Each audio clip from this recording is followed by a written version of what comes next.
আসসালামু আলাইকুম everyone. Daily ব্লগের পক্ষ থেকে সবাইকে জানাচ্ছি আন্তরিকভাবে শুভেচ্ছা ও স্বাগতম। আজকে অনেক দিন পর একটি মজাদার রেসিপি নিয়ে তোমাদের মাঝে হাজির হলাম।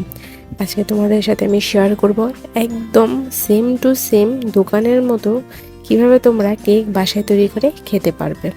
তার আগে বলে নিচ্ছি, তোমরা যারা আমার ভিডিওটি দেখছো ভিডিওতে একটা লাইক করে দিও, চ্যানেলটিকে সাবস্ক্রাইব করে দিও, পাশে থাকা বেল আইকনটাও ক্লিক করে দিও যেন আমার ভিডিও সবার আগে তোমরা দেখতে পারো। কথা না বাড়িয়ে চলো চলে যাই আমাদের মূল ভিডিওতে।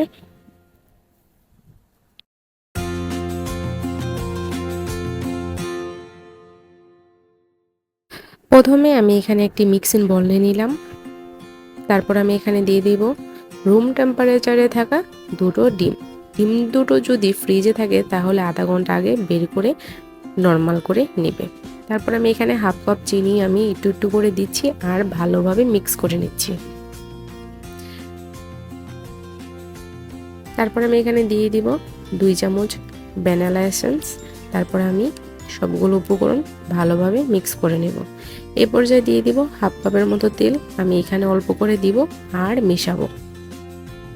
তোমরা চাইলে কিন্তু সবগুলো উপকরণ একবারে দিয়ে ব্লেন্ডার করে নিতে পারবে, কিন্তু আমার কাছে মনে হয়েছে এভাবে করাটাই পারফেক্ট, তাই আমি এভাবে করে এই আজকের কেকটা তৈরি করব।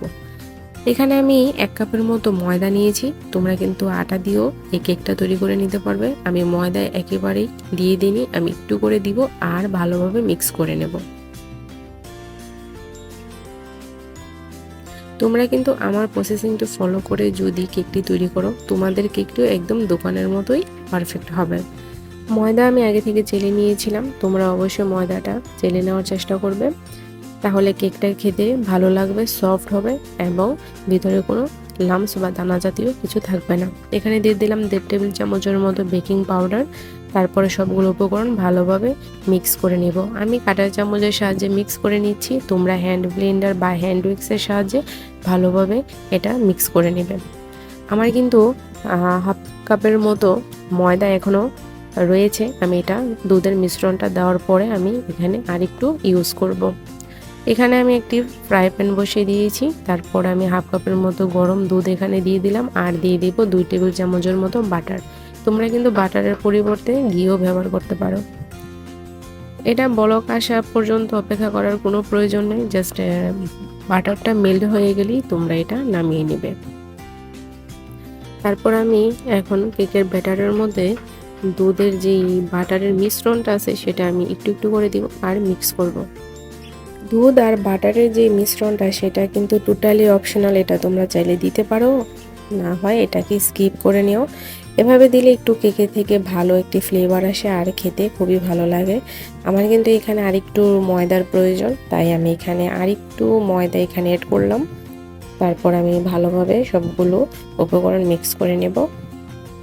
আমি তোমাদের সাথে আরেকবার কথাটা রিপিট করে নিচ্ছি, অবশ্যই যেন কেকের ব্যাটারটা স্মুথ হয়, কোনো দানাযুক্ত বা লাম্পস যেন কেকের ব্যাটারে না থাকে। ভালোভাবে মিক্স করে নেবে। আমার কিন্তু মিক্স করা হয়ে গেছে, ব্যাটারটা একদম কমপ্লিট। আমার কিন্তু আরও কিছু পরিমাণ ময়দা এখানে বেঁচে গিয়েছে। তারপর আমি এখন একটি মোল্ড নিয়ে নেব, তার মধ্যে দিয়ে দিব 1 চামচ ঘি। তোমরা কিন্তু চাইলে রান্নার রেগুলার তেলও এখানে ইউজ করতে পারো। এখন আমি মোল্ডের চারো সাইড ঘি দিয়ে ভালোভাবে ব্রাশ করে নেব। তারপর আমি মোল্ডের সাইজ মতো একটি পেপার কেটে নিয়েছি, এখন মোল্ডের উপর এটা আমি বিছিয়ে দিলাম। এখন আমি যে কেকের ব্যাটারটা আছে সেটা আমি এখন এখানে দিয়ে দিব। আমার কিন্তু ব্যাটারটা দেওয়া হয়ে গিয়েছে, এখন আমি কয়েকবার মোল্ডটা ঝাঁকিয়ে নিব। দেখো আমার কিন্তু একটু বুটবুটি ওঠা স্টার্ট করেছে, তাই আমি ভালোভাবে ঝাঁকিয়ে নিব যেন ভেতরে কোনো প্রকারের যেন ছিদ্র বা লাম্পস না থাকে।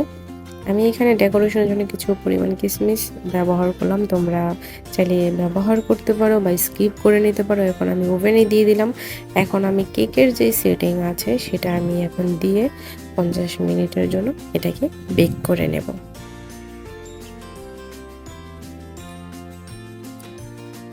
চলে আসলাম আমি 50 মিনিট পর। আমার কিন্তু এখানে অলরেডি কেকটা একদম কমপ্লিট, দেখো দেখতে কতটা সুন্দর হয়েছে। মাশাআল্লাহ, আমার কিন্তু কেকটা একদম দোকানের কেকের মতো হয়েছে, পারফেক্ট। এখন আমি এটাকে মোল্ড আউট করে নিব।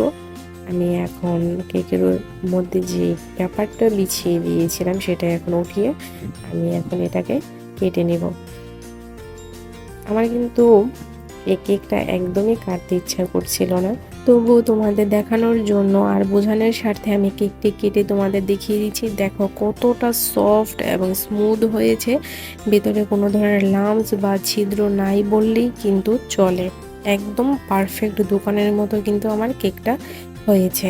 তোমরা কিন্তু অবশ্যই বাসায় আমার ভিডিও ফলো করে তোমরাও এরকম পারফেক্ট দোকানের মতো কেক তৈরি করে খেতে পারো, তোমার ফ্যামিলির সাথে শেয়ার করতে পারো এবং তোমার বাচ্চাদেরকেও এই কেকটি বানিয়ে দিতে পারো। বাচ্চারা কিন্তু এই ধরনের কেক খুবই পছন্দ করে। আশা করব আমার ভিডিওটি তোমাদের ভালো লেগেছে। যদি আমার ভিডিওটি ভালো লেগে থাকে তাহলে আমার চ্যানেলটি সাবস্ক্রাইব করে রেখো, একটি লাইক করে দিও এবং তোমার ফ্যামিলির সাথে শেয়ার করো। তোমরা 40 থেকে 1 ঘন্টার মতো চুলাতে মিডিয়াম টু লো আছে এই কেকের ব্যাটারটা বেক করে এমন পারফেক্ট একটি কেক চুলাতে তৈরি করে নিতে পারবে। ডেলি ব্লগ মানিয়ে হচ্ছে ঝটপট এবং সহজ অথেন্টিক একটি রেসিপি চ্যানেল। আমি তোমাদের সাথে অথেন্টিক রেসিপিটি শেয়ার করি যাতে তোমাদের জিনিসপত্র নষ্ট না হয়। আজকে এ পর্যন্তই, নতুন আরেকটি ভিডিও নিয়ে খুব শীঘ্রই তোমাদের মাঝে হাজির হব। ততক্ষণ পর্যন্ত তোমরা ভালো থেকো, সুস্থ থেকো। আল্লাহ হাফেজ, আসসালামু আলাইকুম।